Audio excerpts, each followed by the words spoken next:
episode of Booked, a place to explore the realms of creativity. Today's guest is E.M. Kkoulla. Thank you so much for joining me today. How are you doing? I'm fine, thank you. Thanks for inviting me. This has been a long time coming, folks. We have been through a battle of our own just to get to this point, and we're finally here, and I'm very excited. Thank you so much for your patience. I know we've had a lot of tech difficulties, but we worked out all of the tech gremlins, and we have finally gotten to a point where we can actually have a conversation that's not 5 minutes with a delay in the middle. Yes, having a nice new laptop helps because I had something that I think Noah used last. It had been going for many, many years. I was told, that the tech guy that I bought the new laptop off said I couldn't even get your stuff off it because the battery was so dead.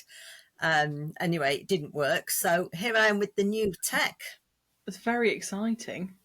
Welcome to New Tech Land. It's confusing and scary. It's been a complete pain because I had to transfer everything over. Yeah, I bet. It's one of those things where you get used to the simplicity of how things once were, that when these new things come in, like, for example, I remember when the Office packages used to be much cheaper than they are now, and now you have to have prescriptions. What am I saying? Subscriptions to things, and I'm like, just let me buy Word. Just let me buy Word and use it. That's what I want to do. Well, I lost all my Word. My Word would not work on this because I realised I was using my husband's licence, and I was not willing to pay over £100 a year. Oh. So I went on Twitter and shouted, "Help! I can't get into any of my files," and now I use LibreOffice, which is free and basically does everything. It's really, really good. So they galloped to the rescue. Oh, that's not. I'm so glad that you found a solution. I use Google. No, what is it? Google Word or something. Google Docs. I'm really struggling today. Thank you. That shouldn't have been so hard. Oh, yes, I use Google and I can't say what it is. Oh my goodness. Yeah, I find that that's super useful. Google thing. Yes, the Google stuff. Yeah, that's what I use. But it's only because I like to be able to access it from everywhere. Is that something that Libra can do as well? Can you like log in on your phone, or have you not tried that yet? I haven't tried that because I just do my writing on my laptop, in my chair, in my study, which is very crowded. And it's probably a good job you can't see everything, including the superhero wallpaper that was from the previous owner that I left up because I like superheroes and monsters and everything. It's mostly books, files, books, support tribble, stuffed IKEA snake, several TARDISes, Starship Enterprise, and various inherited pieces of very nice furniture. That is exactly what I expected you to have in your office. It's very on brand for you. Yes, and all my souvenirs. Yeah, away from the cats. They can't come in here. This is the one area in the house that is completely out of bounds to Zeus and Hades. Oh, fantastic cat names, firstly. Secondly, why are they not allowed in there? Do they destroy things? Well, there are too many, it's too much stuff, and they shed hair everywhere, and I need them to be out when I'm working because they'd be on my lap, on the laptop, bouncing around the place. So I'll spend a few hours in here writing, go outside, and there's usually Hades sitting there going, "What have you been doing, Mummy?" I feel you had abandoned us. Yeah. That's very cute. We got a new dog recently, and she is a pain. And Paisley, little Paisley. She's laying right next to me at the moment because if I leave her away from me, she's got massive separation anxiety because she's like, "I've decided you're safe and I don't want to leave you ever, ever." And so whenever I go downstairs, she flips a shit. Like, she gets really worked up. And the other day, we have this like foldable gate thing, and she pulled it down, but she didn't run past it. She pulled it down. She was like, "I'm just showing you what I'm capable of." That was the threat. Obviously, dogs and cats are just so different, aren't Very they? different, very different. I do love how aloof cats are, but I crave the attention that dogs can give, and I really want my pets to be like, "You're the best thing in the whole world." Whereas all the cats I've had in my life have been like, "I hate you, but you're still gonna feed me." Oh yes, my cats, cupboard love. My cats love me when it's food Yeah. time. Though when we've been away, Hades is pleased to see us. Zeus just sort of sticks up the equivalent of two fingers and says, "Where have you been? I hate you. Feed me now." Are your cats' names because you are very much into mythology? Yes, definitely. They're both black and they were rescue cats. Oh. Yes. Yes, I wanted cats with the names of gods because, of course, they were worshipped as gods and they've never forgotten that. Yeah, they do have that complex about them. There is a heavy influence of mythology within your work, which is super cool, and I very much enjoyed that because history is not something that I enjoy as a thing, as a separate thing, but the way that you integrated it into your world made it very exciting and interesting, and I wasn't like, oh, boring stuff from the past. It was like, oh, what's this funky thing that you're doing? And I very much enjoyed it. Is it something that throughout the process of you writing each of these stories within your series, have you had to do much research? Have you tried to keep it like true to the history and the mythology, or have you inserted a lot of artistic license into it? I've mostly kept it true to the mythology.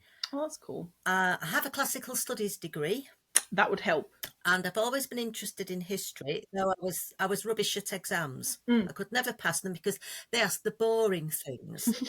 I've also been a Civil War reenactor for 40 years. That's how I met my husband. So I know about things that go bang. It's gunpowder, black powder, cannon, muskets, and so I sort of combine them because I started off. I had the whole living ships idea, which came Mm-hmm. actually from um, mostly film sources.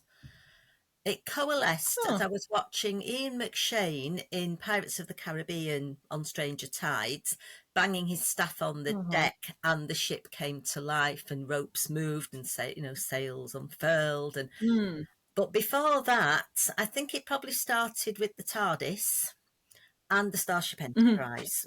They all both have personalities, and there've been various living Mm-hmm. ships since. But also seeing Ray Harryhausen's Sinbad films. In one of them, they have a figurehead that goes on the rampage because it's under a spell, and it goes around, Mm. killing people and rampaging through the ship. And everything sort of clicked. So I thought, right, I want an 18th century style battleship that is Mm-hmm. somehow alive. How am I going to get Mm-hmm. that? So I worked out the mythology of that. And then I Okay. thought, but 18th century, I want monsters and I want gods. And of course, Mm-hmm. our 18th century in Britain was Christian. Mm-hmm. No, I didn't want that. I wanted Roman gods. And then I thought, well, suppose The cool stuff. suppose they were still worshipping the pantheons and there was no Christianity Mm-hmm. and there were no Angles or Saxons or Vikings or Jutes or Danes or Normans, etc. Mm-hmm. But then the Roman Empire wouldn't have fallen. Now, how would that happen? Oh, there's an old myth about King Arthur going to Rome and saving the Mm-hmm. Romans. So it all came in. But it actually started way, way back when I was about 6. Now, I know it's backwards, probably. Tales of the Oh. Greek Heroes. You can see how old and battered this 1968 copy is that my mum bought me because, of course, I'm half Greek Cypriot. And I read this Mm-hmm. till it virtually fell apart. And it had all the gods and the heroes and everything. So I've kind of grown up with it. And then I moved on to the tale of Troy. And of course, I studied the Iliad and the Odyssey at Mm-hmm. degree level. So I just took everything I love, which is gods, monsters, the living ships, gunpowder, Hmm. things that go boom. Also, the native gods, because my dissertation was on native and Roman gods of Hadrian's Wall, funnily enough. And I Mm. smashed it all in together because I love a good mashup. I love crossovers, I love mashups. And Hmm. it kind of turned into this alternate history steampunk thing. It's very cool. I didn't, and don't take this the wrong way, I did not expect to like it. No, that's okay. I didn't That's expect to completely like it, reasonable. but I bloody did. I bloody did because it was so much fun. It was so good. I think I've only read the first one because I've got like a pile as long as my ass I'll of let you things up. to Yeah. read, and I've got a lot. But it was so much fun to read, and you were such a good storyteller. You are so good at this thing, and I hope that you keep doing it forever because you're an incredible writer. It was a lot of fun. I recommend that anyone reads it, even if you're not into like historical fiction. I wouldn't necessarily put it solely in that category at all. It's got loads of fantasy elements to it. It's very exciting. It's action packed, and you care about the characters and you hate some of the characters, and it's just so much fun. And you also get a little bit of history, a little bit of lore in there as well, and it's not like force fed. It's just like drip fed, so that I'm like, okay, so I get the context and I get why this is important or why this person's important. um and it's exciting from the beginning. So 10 out of 10, loved it. Just wanted to Oh, let you know to your thank you. face Well, that I liked I it. wrote what I like to read. I mean, having a murder in the Mhm. first 4 pages, I must admit, I mean, it doesn't Big chime with fan. everybody naturally, because some people prefer deep, introspective things with, layered characters that sort of discuss things. Mhm. But no, I want action. I watch superhero films. I watch, excuse me, Godzilla films. And I, Godzilla. yeah, Gojira. I like Fast and Furious. That's, that's how I write it. And also, I started off with short stories. So I was always Mhm. economical with words. And I've had to actually, Yeah. as I go through the series, expand it because I was being a bit too Mm. brief. So yeah, I write what I like. Well, it comes across, and you can tell that you enjoyed writing it, and that all. I'm a big supporter of people who write for the love of it, and they tell the story for the love of telling the story, because it makes it so much more enjoyable when you can read how excited the author was. And that comes across in your work, definitely. But yeah, it's, as I said, it's something that I'm finding in the self-published and indie world is that genres that I wouldn't touch with a 10-foot pole, I'm enjoying all of a sudden. And I don't know if it's because I know who you are and I want to support you, and I read this in your voice, and that makes it more interesting to me. I don't know if that's it, or if you're able to be more free with the content and free with the storytelling, without the sort of restraints of the tradition, I guess. I don't know. I don't know what it is, but I like it, and I'm a big fan. So you self-published the whole series, right? Yes, yes, I did. I never queried or anything like that. Interesting. Well, the thing was, I sort of fell into it because I'd always written, and Mm. years ago, and I'm talking 40 years ago, because as you can see, I'm no spring chicken. So don't sit there with Sarah or New and say how old you kiddies feel. I was sitting there choking and thinking, give it 30 years, kid. So I'm actually, scared to give it yeah, 30 years. mentally, I never went past 7. And that's the thing. Um, I now forgot what I was talking about. Oh yes, so I'd always written, always, and I'd even won a short story competition. I'd had a short story Mhm. published in an anthology of women's science fiction, and I wrote ghost Very stories, cool. horror, and science fiction. Mhm. Then there was a great gap because life took over. I was working and I got Mhm. married and I was caring for first my mother, then my father, and things happened. Mhm. And I didn't really write at all. so it had been, I mean, I've got manuscripts and all sorts tucked away from university years and onwards, and I just didn't do anything. And then Wow. I stopped working, which is a very long story, and just Mhm. pre-COVID, and I wasn't working. I was sitting there, and I thought, oh, I'm going to write something. So I got a pad and Mhm. a pen, and I started writing. And eventually that became book one. Went through so many revisions because I was just writing Mhm. anything. I was, as they say, pantsing. I was just letting the Mhm. story go where it wanted. Oh, it rambled all over the place. I must have cut out about 40,000 words. And Blimey. and then my friend who had self-published wonderful historical fiction about Anne Boleyn. Honestly, now Mhm. I've read quite a bit of historical fiction. She'd spent 20 years researching the early life of Anne Boleyn. Her name's Natalia Oh. Richards. Oh, she published Mhm. under that, and it's The Falcon's Rise, The Falcon's Flight, Mhm. and she's just finished the third one, and there will be a fourth. But it starts off Oh, very with, exciting. because you think of, oh, Anne Boleyn married Henry VIII, and then she couldn't give him a son, and he chopped her head off, and that was the end of it. But Mhm. her life before that, some of which we don't know about, was Mhm. so rich. She went round all the courts of Europe and met up, Francis I of France. And I went on a Wow. Rhone cruise for my 25th and realised I was going to all the places Anne had been. So there's a plug for my friends' books. They're really, really good. And not in Awesome. the fictiony type sense. I mean, it is fiction, but everything Mhm. is meticulously researched. So she said, well, I've self-published. She's now trad because they snapped her up. And I said, how do you do that? And she said, oh, well, I went through a publishing company, Mhm. just like a tech company, sent it in, and you need Mhm. proofreading, you need editing. Some of this I knew. So I started looking Mhm. into it after I'd filled 3 A4 notepads with this novel.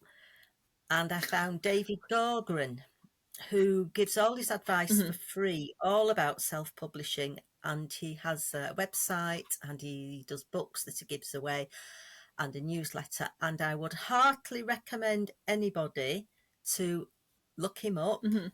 That's David, Okay. Gaughran, and check out what he says, because he has never given duff advice. It only went wrong when I didn't, for Oh, whatever cool. reason, follow his advice. So I Okay. thought I was pretty clued in, and then I actually did it. Yeah, you learn a lot by doing. I mean, I did everything they said. I've got a website. I've got a newsletter. I learned all about that tech stuff. That wasn't easy, and Mhm. um, there are pitfalls. I probably spent far too much Mhm. money at the beginning, because it is Okay. it's shark infested waters, as you will probably know. There are so many people out there. Yes. Many are genuine and they provide good service, Mhm. but there are a lot who just want your money, and they will promise the earth for very little Mhm. reward. So I would say Okay. to anybody who's thinking about embarking on this voyage, really check things out. Do your research, Mhm. try and find other people who've done it. The writing community on Twitter have been fantastic, and I really wish I was on it, because I was like, social media, ooh no. I wish I'd been on it when I did my first book, because there is always Mhm. someone who knows, and some brilliant advice on there. So really be wary about parting with your money. Check things first, and try and get in with a group of people who've done it. And that's the advice I'd give people. Yeah, and that's solid advice because if other people have made that mistake, there's no need for you to make that mistake as well. In terms of the challenges that you had with the first book, is there any advice that you can give specifically for like this particular thing didn't go so well, I wouldn't recommend doing this from your own experience? I think I'm trying to think now. Really, as well, check on how to actually write something. I I went on Mm, Readsy, and they do free seminars, and it's things mhm, like how to plot the arc of a story. Um, mhm. and I mean, they do offer services, but they are very expensive. And I used them. I Yeah. found my fantastic cover designer through Readsy, Mhm, and then she left, and I contacted her direct. mhm, And there are lots of services there. They are variable, and I would say ask mhm. for samples first. So if you're going to hire an Okay. editor or a proofreader, see before sending everything off, like I did, check first to see if they will do a sample, and see if they Mhm. actually come up with the goods, because it is expensive. Okay. But having said that, it is your money is safe, because there are a lot of people who will take the money and then you get nothing back. On just like an internet Mhm, service. I've heard that people get mhm, gigs on Fiverr. That's been recommended, but again, mhm, ask around. If you want an editor, a mhm, proofreader, a cover designer, go ask other people. So go on social media and say, who can you recommend? And if a few people say, try mm, this person, then you'll mhm, probably be safe. So it is, you've got to sort of pick your way through carefully. mhm. Absolutely. And I think it helps if you know that that person already has a book out and they've worked with somebody and you've read their book and that's of a good quality. Because I think that stands for itself as well. Is that sometimes I've read books and I've thought, I wonder who the editor was for this because it's fantastic. Obviously, a lot of it's down to the writing, but a lot of the polishing is done by somebody else. um, because Yes. sometimes it's when you're writing something, you read it over and over again, and you just become blind to the things that you've been looking at 500 times, and you miss things like typos and holes in your story and stuff like that. Did you go with both line editing and developmental editing? Right. Confession time. Oh, I just did proofreading. okay. Though I did send the manuscript out to some very knowledgeable friends. Um, so yeah, I probably did it all wrong. I think I probably escaped a couple of small typos in the first one. But Hmm. I actually have some extremely clever friends who, Mm, and that helps. somebody who has their own publishing company. I sent off the Hmm. manuscript of book one, and she sent it out to her beta readers for nothing. Wonderful. Mm, cool. Yes, it's yeah, Leslie Frostman, who is a great author of Spartile Press, and she did all this as a favour, and it came back and said it was good in parts. It was a curate's egg. Some they like, Oh, okay. yeah, they like this bit, they like that bit. They really did not Mhm. like this bit. I went away and rewrote the whole thing. Oh, wow. Okay. Yeah, then she said, "Well, why didn't you send it back to me?" And I said, "Oh, I thought you'd already done enough, because it doesn't dawn on me. Oh. I'm a bit dense when it comes to things like that." So yes, I did do a total rewrite and tightened it Mm, up. okay. Did these seminars on plot arcs. Tried to learn as much as I could. I mean, having Mhm. being older, I think helps, because you've read more, you've seen more, Mm, yeah. and put it out. I mean, would I write it the same way now? Probably I'd make it a bit longer and put in Mm. perhaps a bit more detail. But because you do grow as a writer, unless you're Harper Lee or someone, your first book's rarely fantastic. Ryan Cale or some, Brandon Sanderson. All these people you think, oh, they're self-publishing and they're getting millions. I Mm. think the thing is, as well, with self-publishing from the reader's point of view, because I mostly read indie Mhm. stuff. I've got Kindle Mhm. Unlimited, and I fill my boots with that.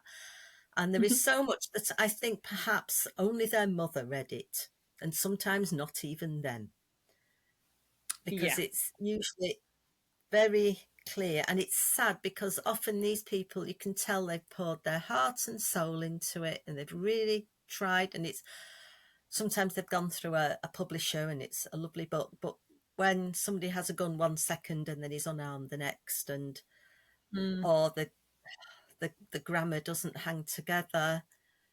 hmm. Uh, so it is very much, that's in the minority. Most of the indie stuff I'm reading is getting better and better and better. I think more people are choosing that Mm, route because you don't have to wait. I mean, I'm, as you can tell, a bit older, and I didn't want to start querying and wait 10 years because I didn't know how long I mhm. had. I wanted it out there. Yeah. Yeah, so it can be variable, Hmm. but then again, you can get the breadth that you don't often get in traditional publishing. For sure. I think people are able to be a little more free artistically, and there are some, I don't know if you want to call them tropes or particular content anyway, that wouldn't necessarily be accepted by a traditional publisher. But I mean, that's talking very broadly. It is very much down to the individual publisher. But I agree. I found rather that um, there are outliers of people who have self-published and the books are just not there, or they maybe were published a couple of years too early or whatever. um but there are a huge number of books that I've read. I read predominantly indie books as well. I mean, I should do with all this stuff I'm doing. I'd be a bit terrible if I didn't. But um, yeah, a majority of them I very much enjoy. I do think that it helps that there are places like Readsy and people that are freely giving advice and sharing their own experiences and saying like this worked, this didn't work, or here are the 10 steps that I took from the point of writing it to the point of publishing it. And because that information is so free now, and you technically wouldn't have to pay for a lot of the process if you really didn't want to. I mean, obviously, I'd recommend getting a proper editor because I think that would be helpful, unless you've got friends who are very talented. But not everybody has those kind of contacts. So yeah, it's fascinating to hear everybody's different successes and difficulties, and why you chose to self-publish. And I can totally understand why you wouldn't want to be in the query trenches for a million years, because that's what it looks like, and everybody sounds so miserable. Nobody's having a good time there. I don't it doesn't No, appeal they're to me not. in any way anyway. No, and let's face it, the premise of my book is bonkers. It is bonkers, but that's why I liked it. I can't imagine trying to pitch that to somebody. To be honest. So there are 5 books in this series. We originally were going to record when around the time that book 5 was coming out, and we've had a significant amount of time between last November and now. Have you found that since finishing this epic that you want to do more of it, or are you happy drawing a line under it and saying that's that done? Well, I I was compelled to finish it. I don't know why. I actually had nightmares that something happened before I could publish book 5 and that I would leave the Mm. story unfinished. It was a worry. Oh. Yeah, absolutely. I Mm. pushed and pushed. I didn't want to do. I mean, bless him. I've nothing against the man. I can understand what happened, but I did not want to do a George R. R. Martin. And Yeah. and it also I was just compelled. I write in frantic Mm. bursts. So a few days would go by. I don't sit down at a regular time. Also, I work as a supply teacher for about 3 days a week. A substitute teacher if you're in the States Mm-hmm. with very small children. Just finished with them today. And so I can never tell when I'm working. But also, I need to be in that mindset. And it's almost like Mm. inspiration strikes. I Okay. wrote a novel, 40 plus thousand words in about 5 days. Bloody well, a hell. novella, Hmm. because once it starts, it literally pours out. I will not do it. That's No, very I won't cool. say what I was going to say, but no,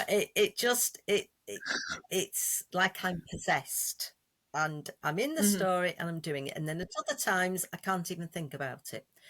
So I had to get it out. It's the longest, but it's well over 500 pages, and it was Wow. absolutely frantic. So I've published over one book a year.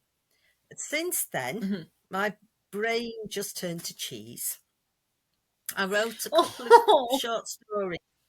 Yeah. Wrote a couple of short stories, sort of tying up some tiny loose ends, a bit of an Hmm. aftermath, Okay. ships chatting, some other stuff. And I've Hmm. actually started more of a cozy type fantasy set in the same world.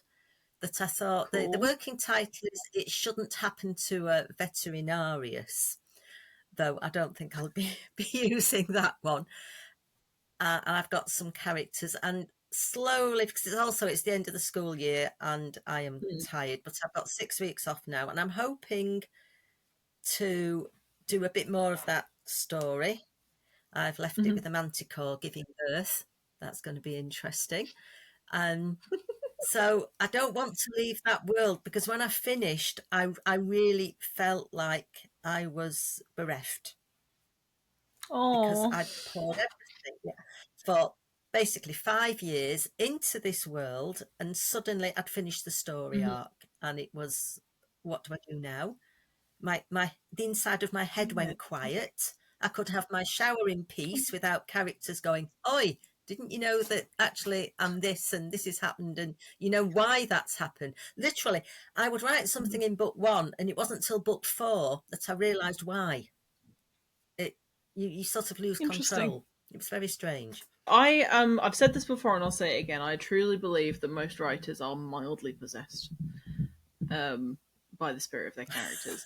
But yeah, I'm glad that you I'm glad that you were able to pick up something else like within that world so that you could keep a foot in the door, because it must feel, with something so in depth and fantastical, to live amongst that and then come back to reality, which is awful. Um, I can imagine that it's like if you go on like a really, really, really good holiday and then you come back and then you're like, oh, real life is shit. Um, that's how I imagine it anyway. Yes, because I would literally vanish for hours.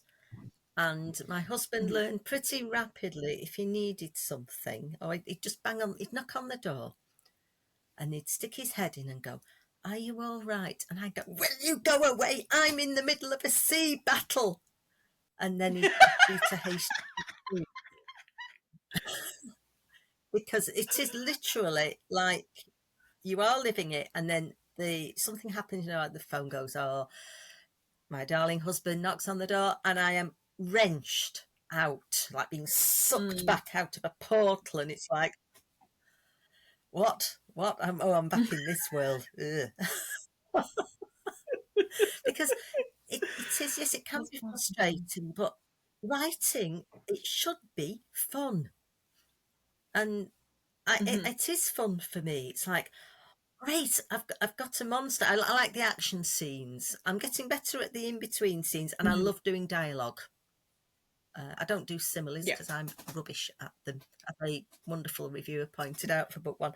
Yeah, I'm rubbish at similes, but um, I'll write this scene, and I'll know sometimes that there's going to be a big happening, a big monster scene, a Mm. big battle.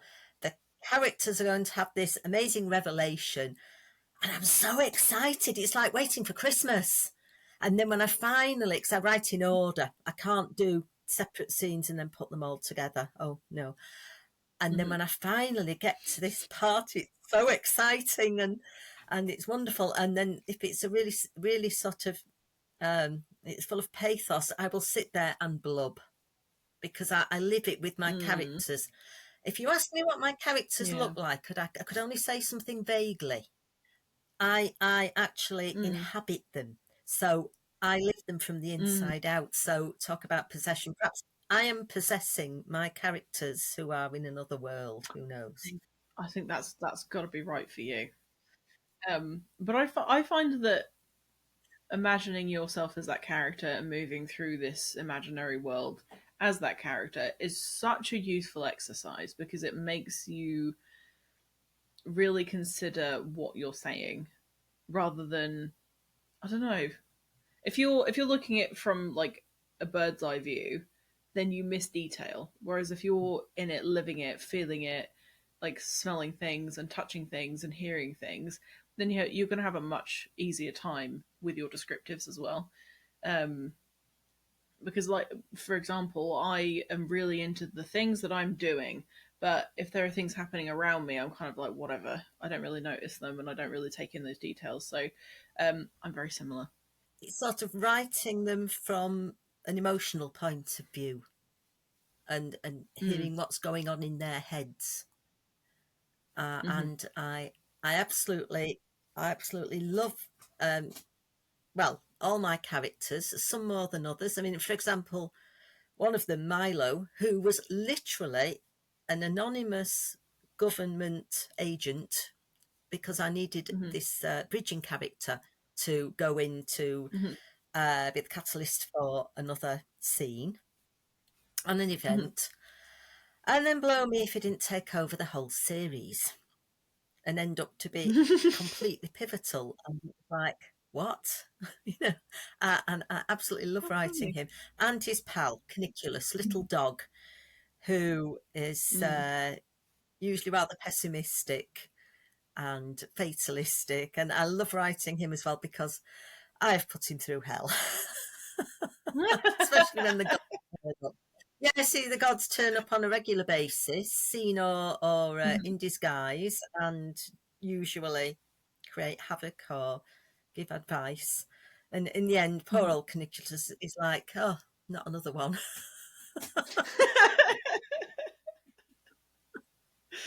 Oh, I love how much you love your worlds that you've created. I just love it when Yeah. people are into the thing that they're doing.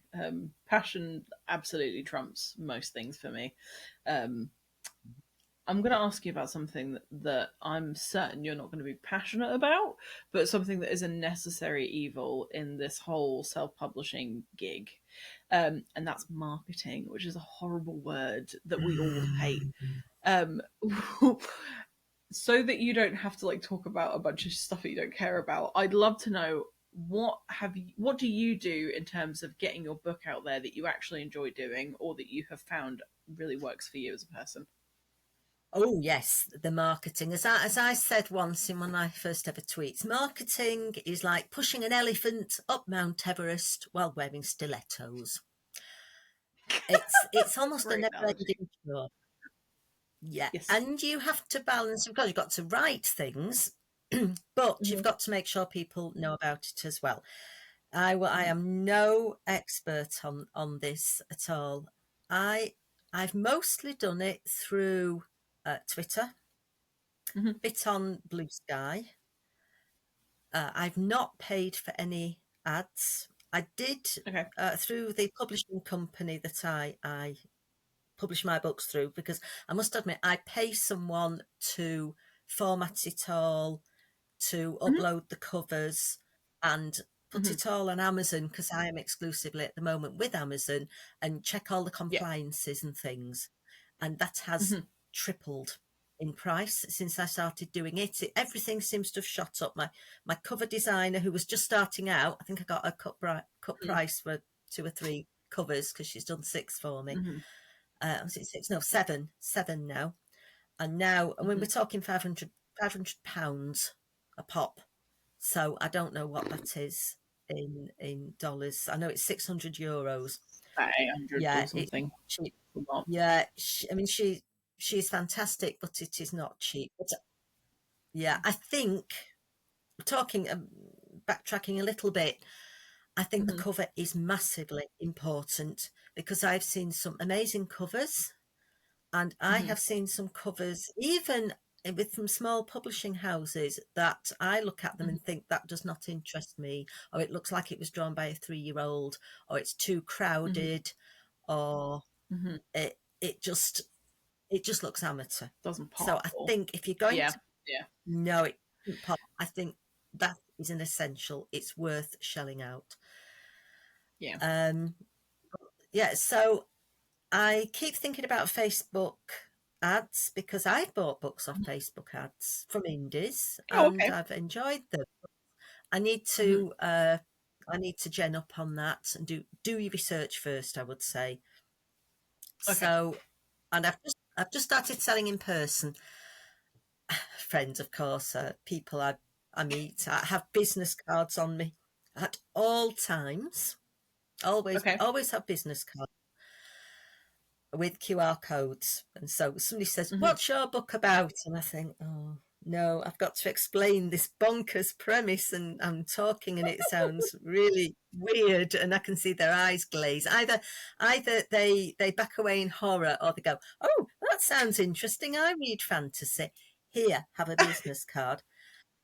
And then a couple of weeks ago, I actually had my first bookstall with That's some cool. bookmarks and some little pull-up things and in the Mhm. gazebo. And on the Sunday, we had the first thunderstorm in months, and I was virtually washed out. Oh, The event was, yeah, the only bad day, but I did quite well because I like oh, that's selling in good. person. So I've just booked another one Mhm. at the it's the Great Yorkshire Showground next year in Oh, April, cool. and there'll be a Excellent. few indie authors there. Natalie Kelder, Amazing. who is a great indie author, River in the Oh, Galaxy. Natalie's awesome. Yes, yeah, and she's going to be there as well. So I'm hoping to hook up with others.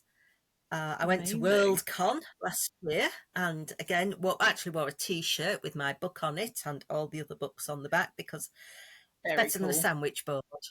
Oh, Self-advertising, more and comfortable. did around.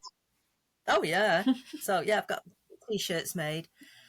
So a lot of it is word of mouth. A lot of it Mhm. is wonderful people like you and book bloggers.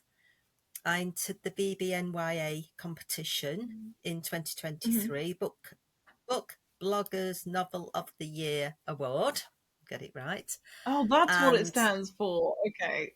yeah, so I had loads of book tours because I came sixth, which I was astonished Wow. at out of over That's 250 entrants. So that's very cool. yeah, and the finalist badge, it's on everything, marketing. Yes, finalist BBNYA. They're starting BBNYA 25 now.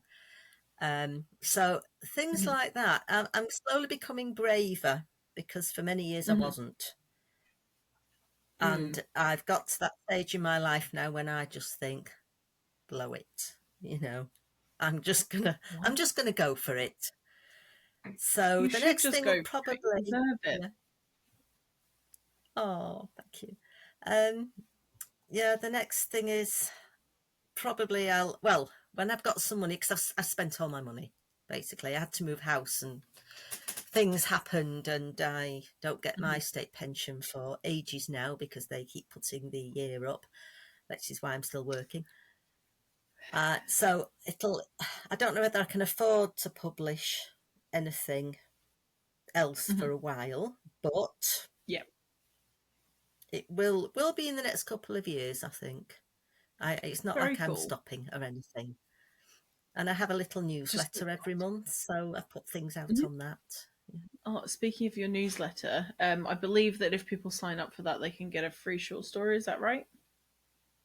It's actually a novella called Son of the Sea. It's Oh. 41K. That's the one I wrote. I did a false start, Oh. and then Uh-huh. I sat down. I think it's the most personal out of all of my works. Um, Hmm. I mean, it does trigger warning, which I should put on. It does have a cancer diagnosis in it, um, Okay. and it was quite personal. My mother died of cancer, and Mm. it just came out in 5 days, literally the whole lot. and I didn't Wow. have to do much to it. So that's got its own cover as well. So you get that free, gratis, and for nothing at emkoulla.com. And then a monthly newsletter, which is very short and not fancy. It has been such a pleasure to talk to you today, and I wish that we had much more time, but I know people's attention spans are terribly short. Um, but I would love to have you on again because you're so much fun to talk to.